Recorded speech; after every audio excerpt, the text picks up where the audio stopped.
العالمين وأفضل الصلاة وأتم التسليم على سيدنا محمد وعلى آله وصحبه أجمعين.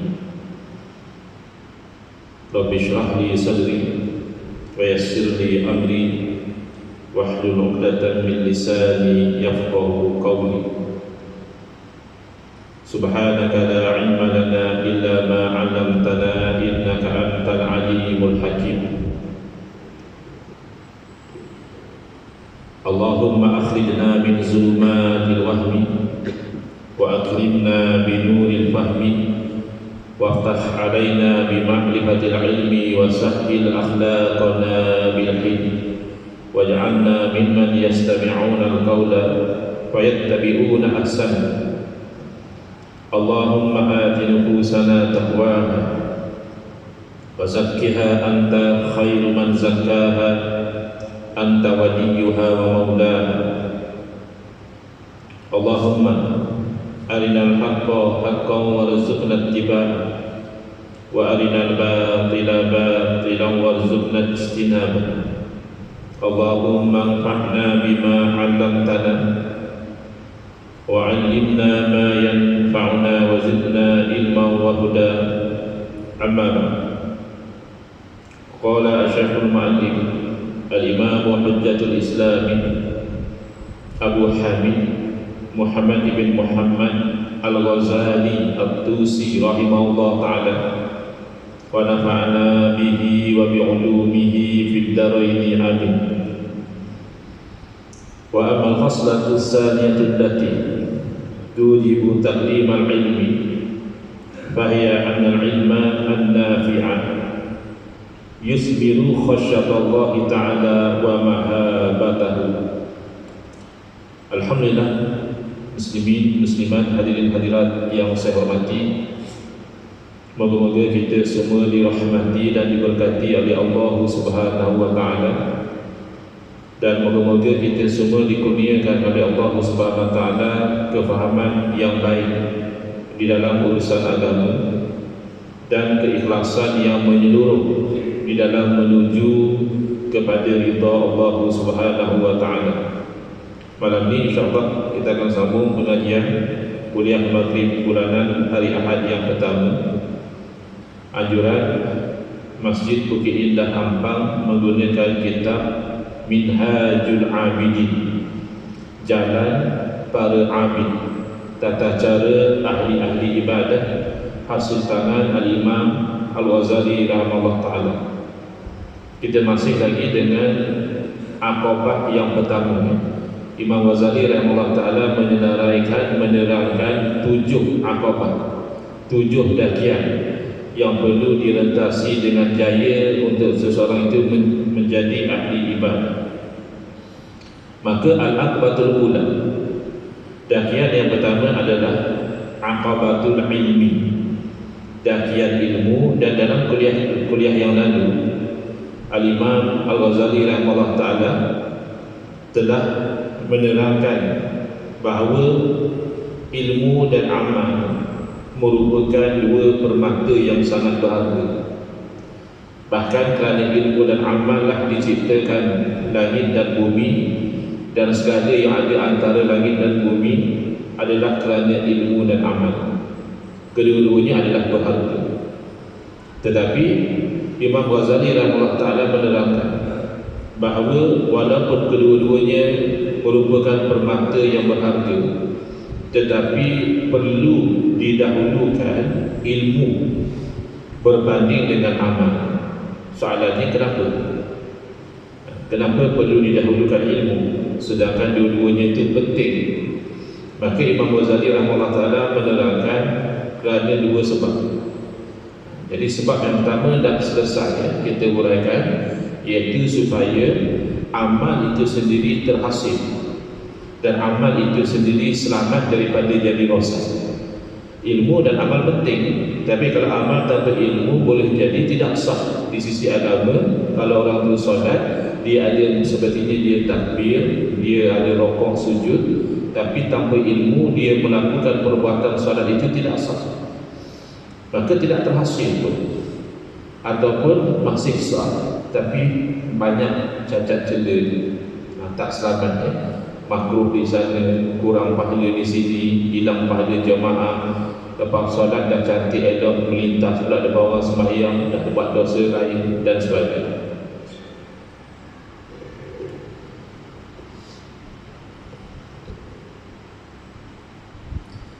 Jadi hari ini kita lihat Imam Ghazali menerangkan sebab yang kedua yang mewajibkan kita itu mendahulukan ilmu, iaitu adalah ilmu yang bermanfaat.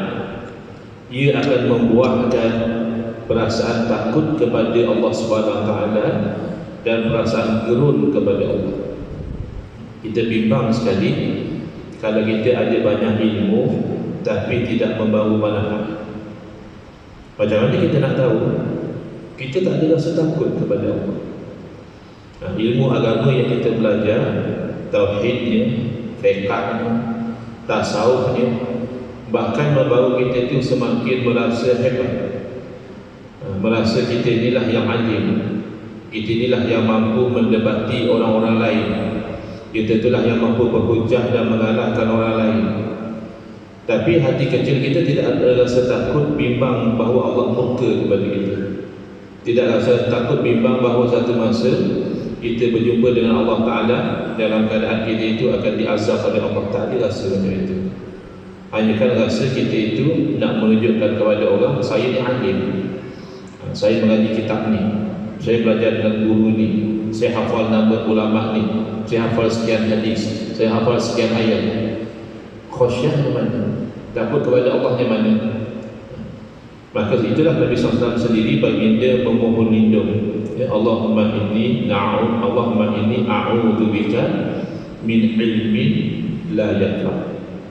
Padahal ilmu tu asalnya Nabi minta, Allah yang suruh, wa qur rabbi zidni ilma. Allah perintahkan, katakanlah wahai Tuhan, tambahkanlah bagi aku tu ilmu. Yang lain Allah tak suruh kita minta tambah. Harta, anak, rumah, isteri, Allah tak suruh minta tambah. Allah benarkan kita tambah. Tapi ilmu Allah perintah kepada Nabi SAW supaya Nabi minta tambah. Waktu Rabbi zidni ilma, katakanlah wahai Tuhanku, tambahkanlah kepada aku ilmu. Dalam keadaan Allah perintahkan supaya Nabi SAW berdoa memohon ditambahkan ilmu, dalam masa yang sama Nabi SAW memohon meminta lindung dengan Allah daripada ilmu. Kita minta lindung dengan Allah daripada syaitan. A'udzubillahi minasyaitonirrajim. Macam mana Nabi SAW memohon lindung dengan Allah daripada ilmu, sedangkan ilmu itu dituntut? Ada sambungannya. Allahumma inni a'udzubika min ilmin, aku memohon lindung denganmu daripada ilmu la yanfa', ilmu yang tidak membawa manfaat. Kerana ilmu yang tidak membawa manfaat, dia akan menjadi hujjatun alaina, menjadi hujjah ke atas kita. Sepatutnya ilmu itu dia akan berhujjah mempertahankan kita. Tapi oleh kerana ilmu itu sudah tidak bermanfaat, nanti di akhirat, na'udzubillah, ilmu kita itulah yang akan membebankan kita. Sepatutnya dia jadi berbuang beda, dia pula jadi pendakwa raya, ya, dakwa kita di mahkamah akhirat nanti. Qala Allah Ta'ala, di mana Imam Ghazali ambil bahawa ilmu yang bermanfaat ini dia membawa kepada takut kepada Allah, dia membawa kepada gerun kepada Allah. Mana dalil dia? Iaitu firman Allah Ta'ala, innama yakhshallaha min ibadihil ulama. Innama, kalau kita baca bahasa Arab, dia panggil adatul hasri, alat untuk menunjukkan yang itu sahaja. Kalau kita terjemah dalam bahasa Melayu, mungkin kita katakan hanya saja, hanya saja. Mana itu saja, lain daripada itu tidak. Hanya saja yang takut kepada Allah di kalangan hamba-hambanya adalah ulama. Berarti yang bukan ulama tidak takut kepada Allah. Berarti yang tidak takut kepada Allah sebenarnya bukan ulama, walaupun dia ada maklumat dalam otak dia. Masya Allah, kitab dia hafal, Masya Allah, dia masih belajar universiti dulu, CGPA dia 4 flat atau 3.9 misalnya. best student, this, ya. Tetapi dia bukan ulama. Kerana Quran kata innama, hanya saja yang takut kepada Allah itu di kalangan hamba-hambanya adalah ulama. Jadi kita faham kalau hanya ulama sahaja yang takut kepada Allah, dan yang tidak takut kepada Allah walaupun dia banyak ilmu, hakikatnya dia bukan ulama. Jadi ilmu yang macam mana kalau hanya ulama yang takut kepada Allah? Nanyalah kita ni, kita bukan ulama. Kita ulama insya-Allah kalau kita ada ilmu yang bermanfaat, kerana ilmu itu membawa kepada khasyatullah. Nak tunggu kita jadi mufti, jadi alim alama, itu mungkin lambat sikit lah, nak kena mengaji dan sebagainya. Tapi kalau kita dapat mengaji, dapat ilmu, kita amalkan, menimbulkan rasa takut turun kepada Allah, insya-Allah kita masih layak tergolong dalam kolom kalangan ulama, walaupun di pinggir-pinggir lah. Bukan ulama besar, bukan ulama yang paling agung, bukan ulama yang muktabar, ya, tapi masih lagi kita ada ilmu yang membawa kepada takut kepada Allah. Qala rahimahullah ta'ala, wa dhalika anna man lam ya'rifu haqqa ma'rifatihi lam yahabbu haqqa mahabatihi wa lam yu'azzimhu haqqa ta'zimihi wa hurmatihi. Yang demikian itu adalah kerana barang siapa yang tidak kenal, tidak makrifah kepada Allah dengan sebenar-benar makrifah, pasti orang ini tidak akan rasa gerun kepada Allah dengan sebenar-benar gerun. Atas dunia pun macam itu. Kadang-kadang orang yang ada pangkat tinggi, orang yang ada kekuasaan, dia pakai sempor, dia duduk biasa, bawa kereta, kita tak rasa gerun, kita tak kenal dia siapa. Tapi kalau dah tahu, Masya Allah, dia ni rupanya sultan misalnya, dia ni rupanya menteri misalnya, barulah orang tu berubah perasaan dia, sebab dia sekarang sudah kenal, oh rupanya orang ini hebat, rupanya orang ini ada kekuasaan. Tapi sebelum kenal, kita tak ada rasa takut. Orang yang lihat satu sungai yang jernih, yang tenang airnya, dia tak rasa takut, dia rasa teringin nak berenang di situ. Tapi yang orang situ tak berenang, dah tahu buaya banyak dalam tu, buaya yang ganas, yang makan orang. Yang dia berani sana tu kenapa? Bukan dia berani, dia pun tak tahu kat situ ada buaya. Dia orang luar, nampak best dia sungai ni, boom, masuk dalam tu. Orang situ tak berani, sebab orang situ kenal sungai itu bahaya, banyak buaya di sana begitu. Dan orang yang tidak kenal akan Allah, dia tidak akan mengagungkan Allah dengan sebenar-benar mengagungkan dan juga menghormati Allah. Dia tidak hormat kepada Allah kerana dia tidak kenal Allah. Manusia pun kita hormat, bos kita hormat, yang ketua kita hormat, pemimpin kita hormat. Tetapi kita tak perasan bos kita itu pun di tangan Allah. Kita kata ubun-ubun, dia pun di tangan Allah. Bos kita itu pun anytime Allah nak matikan, dia mati. Allah nak mudaratkan, dia mudarat. Ya, orang yang paling berkuasa sekalipun di Malaysia, dia tetap hamba. Orang yang paling berkuasa di dunia, dia tetap hamba. Adakah Presiden US bukan hamba Allah? Dia hamba Allah. Adakah doktor pakar bukan hamba Allah? Dia hamba Allah. Makanya doktor pakar sampai masa pun mati. Boleh jadi doktor pakai jantung, mati sakit jantung. Boleh jadi doktor pakai kanser, mati kerana kanser. Kerana semua hamba Allah. Semua terpaksa akhirnya berenang mengikut arus takdir Allah.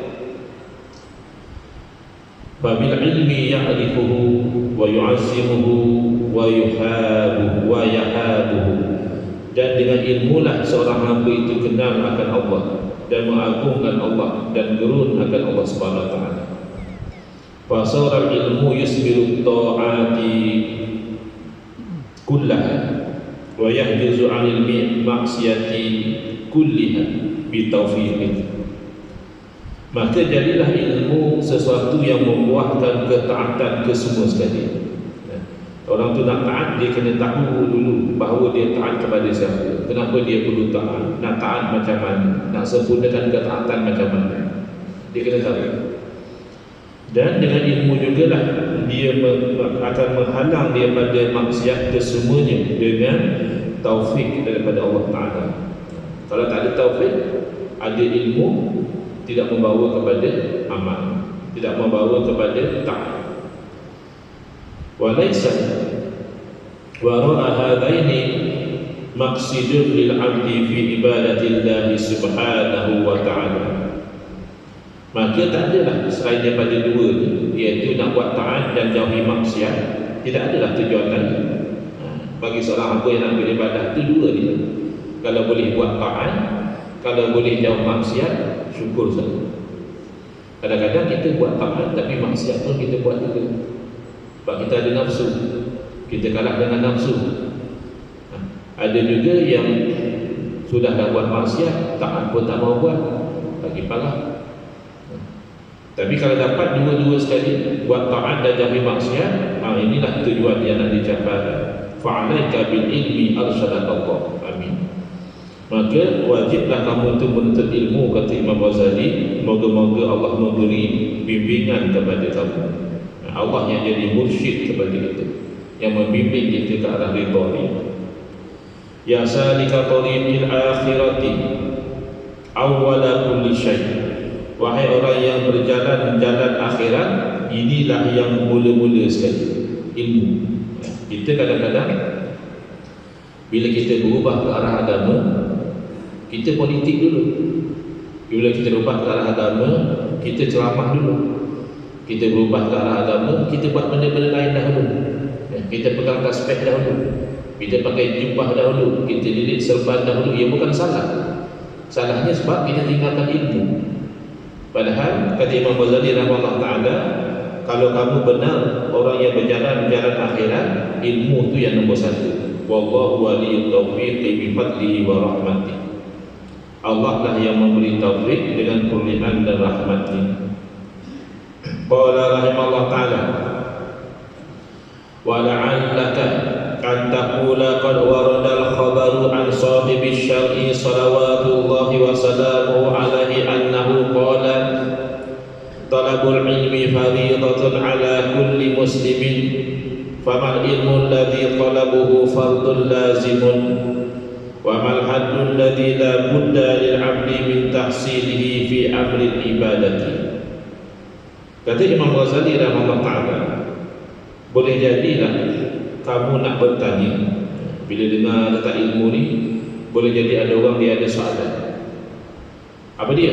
Soalan dia kata, kan ada hadis daripada sahibi syar'i, iaitu daripada Rasulullah sallallahu alaihi wasallam yang mempunyai syarak. Kita ambil syarak ni Nabi-Nabi sallallahu alaihi wasallam. Kalau tidak melalui Nabi, kita tak tahu hukum akal. Wujudlah Nabi sallallahu alaihi wasallam datang menerangkan. Apa kata Nabi SAW? Apa sabda Nabi? Talabul ilmi fariidatun ala kulli muslimin.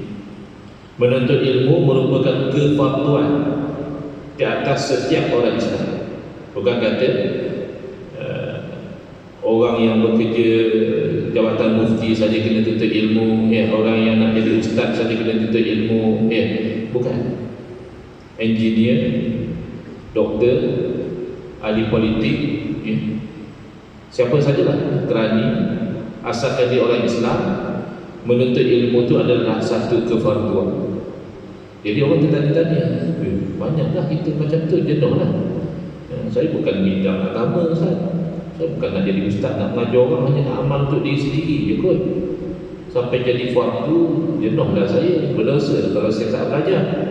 Jadi akan timbul pertanyaan, ilmu yang macam mana tu yang fardu tu? Takkanlah semua ilmu. Jenuhlah semua orang jadi alim lah, semua orang jadi pakar lah kalau macam tu. Mesti ada ilmu tertentu. Ilmu yang mana tu? Dan ilmu pun dia luas. Kalau doktor pun kita tahu kan, doktor ada yang dia doktor general saja, ada yang pakar tulang, ada yang pakar jantung, ada yang pakar neurologi dan sebagainya. Jadi nak jadi pakar semua, ia tak mampu. Jadi setakat manalah yang tak dapat tidak bagi hamba tu, dia mesti menuntut ilmu dalam bab ibadah. Dia nak tahu yang itu. Itu soalan yang mungkin ditanya oleh seseorang, kata Imam Ghazali rahimahullah ta'ala. Qala rahimahullah ta'ala, fa'lam anna al-ulum allati talabuha fardun fil jumlati salasatu. ilmu tauhidi wa ilmu sirri a'ni bihi ma yata'allaqu bil qalbi wa masa'ihi wa ilmu syariati. Lalu Imam Ghazali jawab soalan yang mungkin orang tanya itu. Imam Ghazali jawab, ketahuilah oleh kamu bahawa ilmu-ilmu yang menuntutnya itu merupakan kefarduan secara umum. Ada tiga ilmu. Apa dia? Pertama, ilmu tauhid, ilmu mengesakan Allah Ta'ala. Pada zaman sekarang ini juga disebut ilmu akidah, ilmu kepercayaan. Itu yang nombor satu. Yang kedua, ilmu sir, ilmu rahsia. Habis dah, kalau dah rahsia nak belajar macam mana? Kata ilmu rahsia. Kadang-kadang orang ikan tahu tak nak cerita kau satu rahsia dulu. Dan kalau rahsia kau nak cerita apa? Kalau dah cerita tu bukan rahsia. Ya.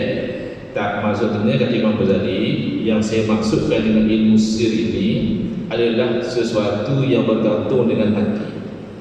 Sir ni kan sesuatu yang tersembunyi. Jadi benda dalam hati kan orang tak nampak. Benda zahir orang nampak, kita bercakap, kita bergerak, kita itu, kita ini. Tapi satu kumpulan manusia duduk dalam satu majlis masing-masing diam, kita dah tahu dalam hati dia.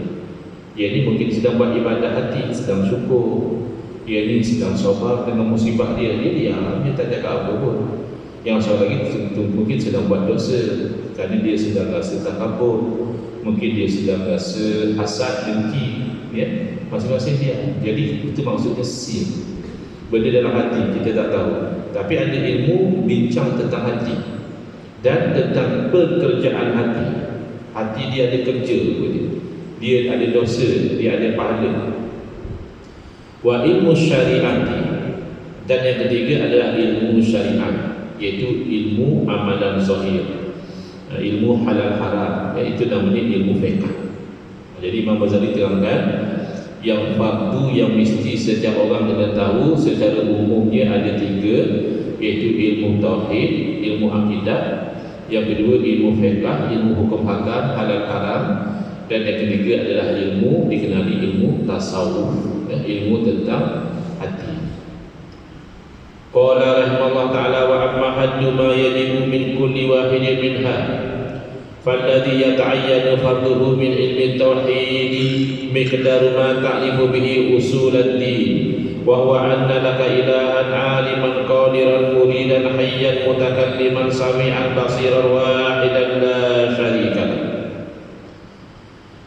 Adapun batasan sekadar mana yang wajib bagi setiap orang itu, iaitu secara fardu ain.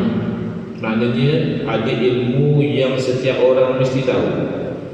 Satu kampung, satu qaryah di Bukit Indah Ampang ni semua dah tahu, dah mengaji. Tinggal kita seorang saja belum mengaji, berdosa kita. Itu fardu ain. Berbeza dengan satu lagi namanya fardu kifayah. Dalam kampung kita ada 2-3 orang yang mahir ilmu tu, lepaslah tanggungjawab orang lain. Contohnya kalau bab agama, ilmu faraid. Dia bukan semua orang mahir. Ibu dapat berapa kalau orang ni meninggal, ayah dapat berapa kalau ada adik-beradik, jadi macam mana pula kalau adik-beradik seorang macam mana, adik-beradik lebih macam mana, ya. Tak semua orang mahir ilmu faraid. Tapi kena adalah dalam kampung tu yang mahir. Kalau nanti orang meninggal tak tahu nak bagi faraid macam mana. Itu namanya fardu kifayah. Tapi kalau ilmu solat, rukun solat, syarat solat tak memadai orang lain tahu, kita masing-masing kita tahu. Itu namanya fardu ain. Adapun kalau ilmu tauhid, yang fardu ain itu setakat mana? Iaitu setakat yang kamu tahu dengannya asas-asas agama. Bukan nak jadi pakar akidah, bukan sampai nak bincang benda-benda yang detail tentang ta'adud suluhi qadim, ta'adud tajwizi hadis, ta'adud qaddah, ya, apa yang nama nafikan kabun fasil, kabun tasil. Oh, jenuh lah kalau semua orang nak kena sampai tahap macam itu, ya. Tahap yang fardu ain bukan yang itu. Yang fardu ain kata Imam Ghazali yang asas-asas agama lah. Apa dia?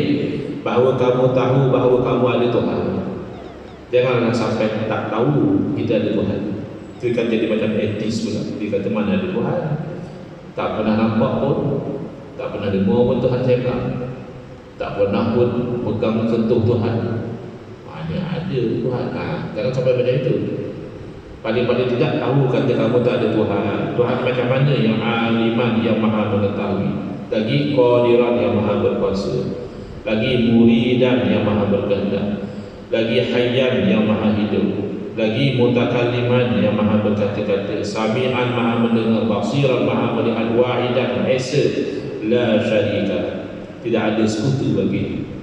Ini insyaAllah semua orang tahu. Orang Islam kan tahu ni, kan ada orang Islam tak tahu Allah maha mengetahui, Allah maha berkuasa. Semua orang tahu. Tapi dalam kampung kena ada orang yang tahu lebih sikit. Kalau ada orang bawa syubhat-syubhat, dia boleh lawan. Allah maha berkuasa dia.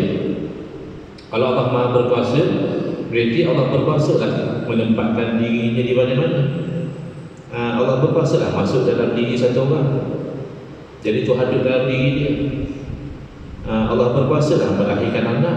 Di manusia, orang perempuan, kita pun boleh lahir anak.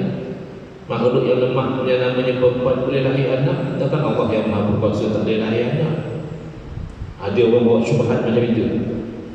Jadi kita orang biasa benar juga. Allah maha berkuasa betul, tapi Allah tak beranak. Ya? Takkan Allah bertempat dalam makhluk pula. Jadi ada orang yang kena mahir, dia akan terangkan bahawa kuasa Allah tu ada ta'alluq dia, ada skop dia. Skop kuasa Allah hanya dengan yang mungkin, yang harus. Anak bagi Allah tu mustahil. Allah berada dalam makhluk tu mustahil.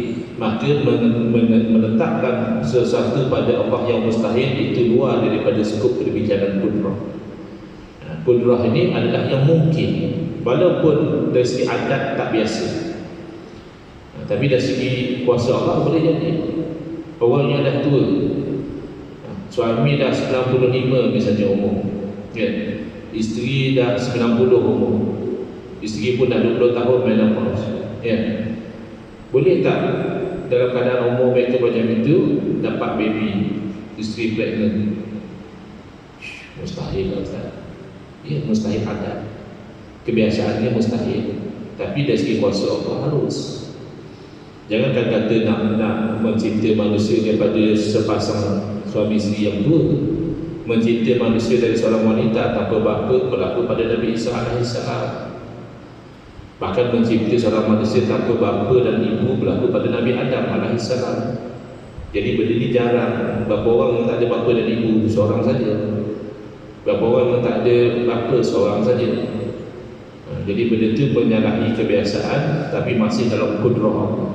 Tapi kalau kata anak Allah, Tuhan lain daripada Allah, Allah duduk dalam makhluk, itu mustahil. Itu bukan cerita kudrah. Itu panjanglah cerita dia. Itu bukan fardu ain. Itu fardu kifayah. Kena ada orang yang mahir untuk menolakkan keraguan-keraguan tadi. Muttasifat bi sifatil kamali, munazzahan 'anil nuqsani waz zawali wa dalalatil hudusi. Iaitu Tuhan yang bersifat dengan segala sifat kesempurnaan, maha suci daripada sebarang kekurangan, maha suci daripada binasa, dan maha suci daripada tanda-tanda baharu. Kan ada ustaz daripada Perlis bagi tahu hari akhirat besok Allah boleh menempatkan dirinya dalam syurga sebab Allah maha berkuasa. Sebab kita hari akhirat boleh lihat Allah. Makanya berarti Allah di syurga. Boleh pula Allah ada di syurga, kerana syurga itu makhluk Allah. Oh, Allah berkuasa menempatkan dirinya di mana-mana. Oh, macam itu bang. Memang Allah maha berkuasa. Memang kita akan lihat Allah dari akhirat. Tapi jangan samakan Allah seperti makhluk. Makhluk kalau kita tak lihat dia pun dia bertempat. Bukan tunggu kita lihat dia baru dia bertempat. Sekarang ni kita lihat tak bulan, tak lihat, gelap, tak nampak. Ataupun bintang, tak nampak. Tapi ya ada bertempat. Bukan nanti lihat. Jadi bukan talazum melihat itu mesti bertempat, bertempat itu melihat. Kalau makhluk ia bertempat, lihat tak lihat memang makhluk bertempat. Tapi Allah bukan makhluk. Makanya melihat Allah tidak berhajat pada Allah itu bertempat. Saya tak boleh bayangkan, memang tak boleh bayangkan cerita ni Allah. Yang kamu bayangkan itu makhluk. Kita kan makhluk. Apa sahaja yang terlintas dalam otak kita itu makhluk. Maka pastilah Allah tak sama dengan apa yang kita bayangkan. Bila kamu kata kamu tak boleh bayangkan Allah, ya betul. Jadi itu keliru. mengatakan oleh kerana kita melihat Allah maka Allah bertempat dalam syurga. Tak betul. Syurga itu makhluk Allah. Sebelum ada syurga Allah dah wujud. Maka Allah wujud tanpa syurga, Allah wujud tanpa arasy, Allah wujud tanpa langit, Allah wujud tanpa bumi. Itu pasti. Maka mustahillah bila Allah ciptakan langit Allah berubah. Itu tanda baharu. Itu disebut dalalatil hudus, tanda-tanda baharu itu mustahil bagi Allah. Tiba-tiba Allah berubah jadi bertempat. Maka kita akidah ahli sunnati wal jamaah, kita beriman bahawa Allah wujud dan bahawa orang yang beriman akan melihat kepada zat Allah Ta'ala, tetapi bukan memastikan oleh itu Allah itu bertempat, tidak. Munfaridan bil qidami an kulli muhdatsin. Allah Ta'ala Maha Esa daripada azali. Allah wujud tanpa ada permulaan. Sifat Allah juga tidak ada permulaan. Kita sendiri ada permulaan. Dulu kita tak wujud, maka sifat kita pastilah ada permulaan. Kita dulu tak mendengar, ya, dulu kita pun tak wujud. Macam mana kita nak mendengar? Kita dulu tak melihat, ya, dulu pun kita tak wujud. Kita wujud dalam bentuk janin pun belum mendengar, belum melihat lagi. Wa anna Muhammadan sallallahu alaihi wasallam abduhu wa rasuluhu shadiqu fima jaa bihi anillahi ta'ala wa taqaddas. Dan bahawa Nabi Muhammad SAW adalah hamba. Tak timbul isu menuhankan Nabi, memuliakan Nabi, ya, mengagungkan Nabi, silakan. Menuhankan Nabi tak mungkin. Abduhu, hamba-Nya, hamba Allah. Tapi mulia, hamba Allah mulia. Wa rasuluhu, lagi utusan Allah yang benar dengan apa yang bagi dia bawa daripada Allah Subhanahu Wa Taala. Maka hati-hati orang yang memperlekehkan Nabi. Dia pula dia cakap Nabi ta'adil. Bila Nabi kahwin ramai, Nabi ta'adil. Dia tak faham konsep adil. Adil dalam poligami bukan kasih sama rata. Itu kan benda yang luar kawalan. Alangkan anak-anak yang lahir daripada zuriat kita pun tak nak adil yang kita lebih cenderung pada yang ini, cenderung pada yang itu. Tetapi dari segi layanan zahir kena adil. Bila dia kata macam itu boleh bawa pada murtad. Kerana ini asas agama. Memuliakan Nabi SAW sebagai hamba dan utusan Allah itu asas agama. Maka kalau Nabi juga dituduh tidak berlaku adil, sepertinya Nabi manusia biasa, buat dosa, buat salah. Kita kadang tidak adil. Wa fima warada ala lisanihi min umuril akhirati, dan membenarkan apa sahaja yang datang atas lisan Nabi SAW berkaitan dengan perkara akhirat. Sebab perkara akhirat kita tak mampu fikir. Tentang Allah kita masih boleh fikir. Bila kita lihat kepada Adam, kita tak mungkinlah Adam ini wujud tanpa ada pencipta. Saya selalu bagi contoh, ya. Kalau di kampung kita tahun lepas kita balik raya, kita dapati di belakang rumah mak kita tu lapar, kosong, tak ada apa-apa. Tahun ni kita balik raya, kita tengok di belakang rumah mak kita ada sebuah reban ayam kecil je. Lalu kita tanya kepada abang kita dulu kat kampung, bang, siapa yang buat reban ayam belakang rumah mak? Ada buat je jadi sendiri, kata dia. Ya, macam mana abang pun ni? Dah lah balik sekali-sekali kau buat rasa macam ni. Ada pula reban ayam jadi sendiri, takkan tak ada orang buat. Habis itu kalau reban ayam kecil pun kamu tak boleh terima jadi sendiri, alam semesta boleh jadi sendiri, langit bumi boleh jadi sendiri, matahari dan bulan boleh jadi sendiri, diri kamu dengan sistem organ-organ dalam badan kamu, dengan jantung, dengan limpanya, dengan buah pinggangnya, dengan paru-parunya, ya, dengan sel-sel masing-masing ada fungsi, dia boleh jadi sendiri. Jantung tu pandai pula, dia pump darah kaya oksigen, patah balik kurang oksigen, keluar kaya oksigen, dia mancung kat mana oksigen tu? Tak ada orang tu. Daripada benih yang tak nampak, kan, air mani sikit je, boleh jadi tulang, boleh jadi daging, boleh jadi darah, boleh bercakap, boleh mendengar. Tu tak ada orang buat ke? Masih boleh kita fikir. Tapi kalau akhirat, syurga neraka, sebaliknya akal kita kata boleh jadilah ada syurga, boleh jadilah ada neraka. Mana kita tahu? Tak boleh kita fikir. Boleh jadilah ada timbangan mizan, boleh jadilah ada sirat. Akal setakat tu je boleh jadi. Habis kenapa kita beriman memang ada syurga? Kenapa kita kena yakin memang ada neraka, memang ada mizan, memang ada sirat ala lisan Nabi sallallahu alaihi wasallam. Kerana Nabi sallallahu alaihi wasallam yang beritahu. Benda akhirat jangan kita nak fikir macam-macam lah. Oh sebenarnya tidak ada sirat ni hanya metaforikal saja. Sebenarnya tidak ada mizan, timbangan ni, dacing, semua ni tak ada. Ini hanya uslub untuk berjalan. Benda akhirat bila Nabi SAW dah beritahu macam tu lah kita beri. Benda tak boleh diakal-akalkan.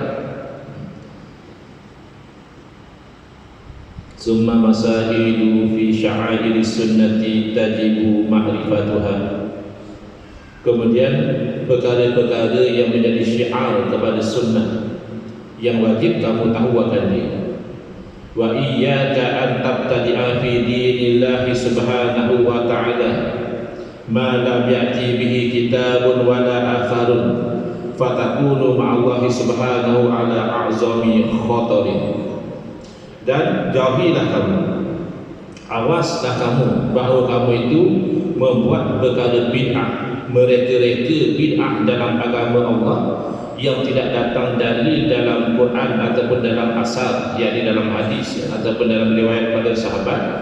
Maka kamu itu pada ketika kamu buat bid'ah dalam agama itu berada dalam keadaan yang sangat bahaya. Jadi sekarang orang tak faham salah buat bid'ah.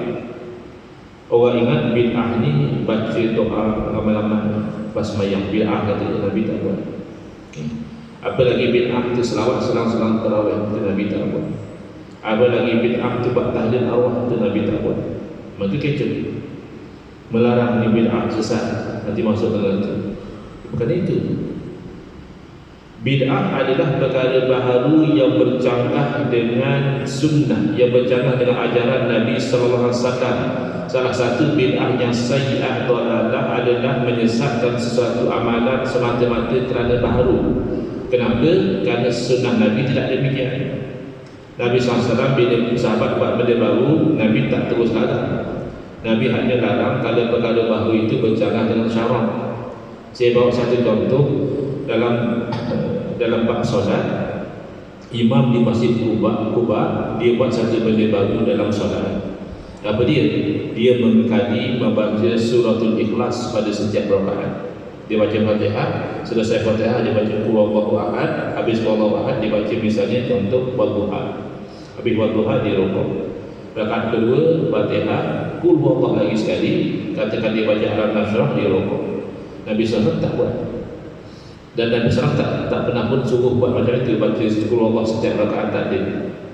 Kebetulan makmum pun tak suka. Makmum tak suka macam itu, makmum komplain. Makmum cakap imam kalau nak baca Qul huwallahu cukuplah Qul huwallahu. Tak payahlah baca surah lagi lepas tu. Tapi kalau imam memang nak baca surah, ya surah lah, jangan baca Qul huwallahu sebelum tu. Pilih satu je, jangan bantai baca dua-dua. Makmum komplain. Tapi imam macam agak bertegas sebab tu. Kata imam, kamu dah pilih salah satu. Kalau kamu nak aku jadi imam, macam tu lah cara aku. Kamu nak macam-macam, nanti imam main je lah senang. Susah hati pula makmum. Imamnya bagus, cuma kasih tu dia makmum tak suka. Akhirnya dia adu pada Nabi SAW.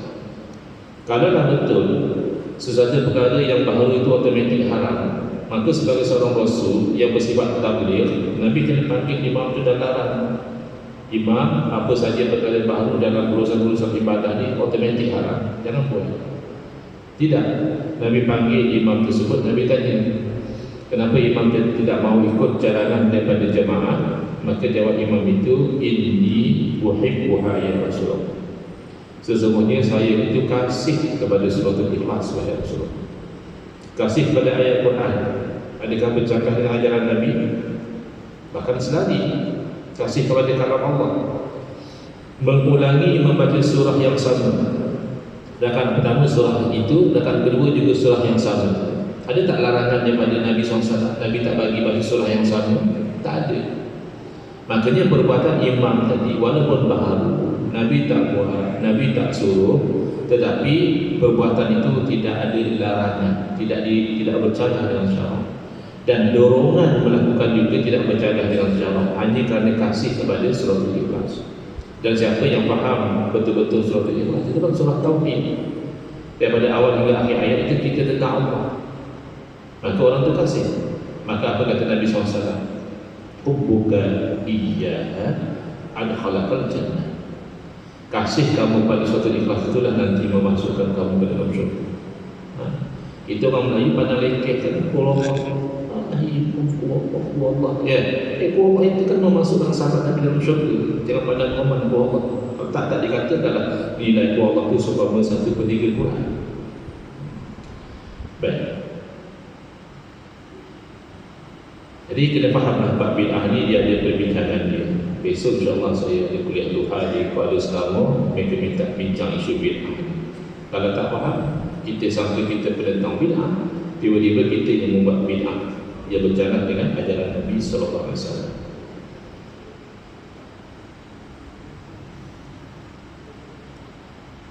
Wallahu a'lam. Bismillahirrahmanirrahim. Alhamdulillahirabbil alamin wassalatu wassalamu ala asyrafil anbiya'i wal mursalin wa ala alihi washabbihi ajma'in. Allahumma shrah sudurana wa ahsin akhlaqana wa asif ujurana wa nawwir qulubana bi nuri hidayatika kama tarda bi nuri syamsika abadan abada bi rahmatika ya arhamar rahimin. Walhamdulillahirabbil alamin. Amin ya rabbal alamin.